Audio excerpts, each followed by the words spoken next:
జరుపుకున్నాం. 2 మహానాళ్ళు డిజిటల్గా జరిగాయి.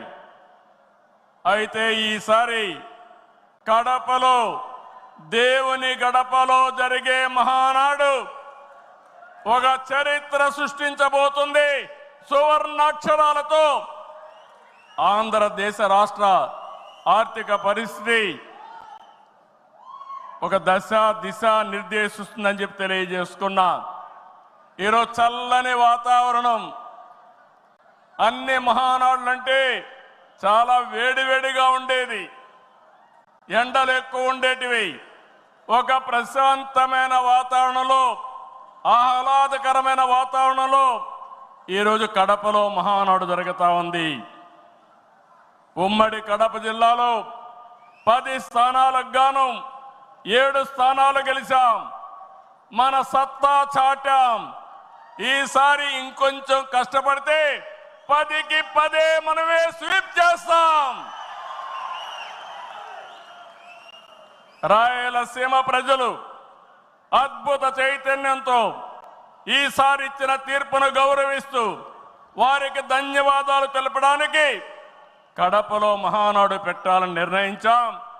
ఈ మహానాడును మీరు చూస్తే బ్రహ్మాండంగా చేసిన నాయకులకు, కార్యకర్తలకు మనస్ఫూర్తిగా అభినందనలు, కృతజ్ఞతలు.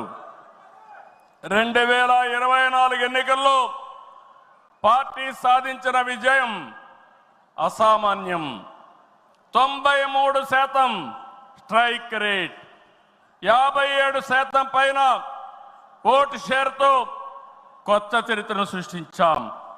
ఇది ముమ్మాటికి కారణం పసుపు సైనికులే. ఇక్కడుండే మీ నాయకత్వమే కారణమని మీ అందరికీ విజ్ఞప్తి చేస్తున్నాం. మీరు చేసిన పోరాటాలే నేటి అధికారం, మీ త్యాగాలే నేటి ఈ స్థానం. ఇది కాకుండా సమయానుకూలం మనం ఎప్పటికప్పుడు స్ట్రాటజీ కూడా ఆలోచించినప్పుడు జనసేన, బీజేపీ పొత్తు పెట్టుకుని ఎన్డీఏ ఏర్పాటు చేసుకున్నాం.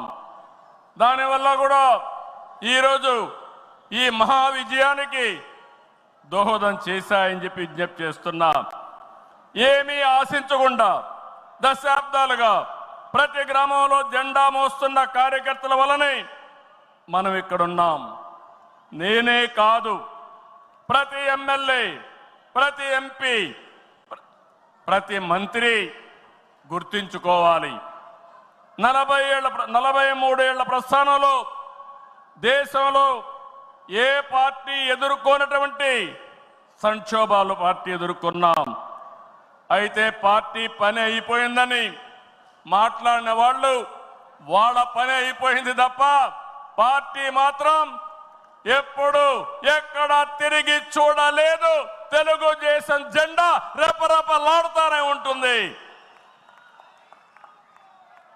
నాటి ఎన్టీఆర్ చేతిన్న రథం నేను చేసిన వస్తున్న మీకోసం పాదయాత్ర, ఎన్నికల ముందు లోకేష్ చేసిన యువగళం వరకు కార్యకర్తల్లో అదే పోరాట స్ఫూర్తి. పాలన అంటే హత్య రాజకీయాలు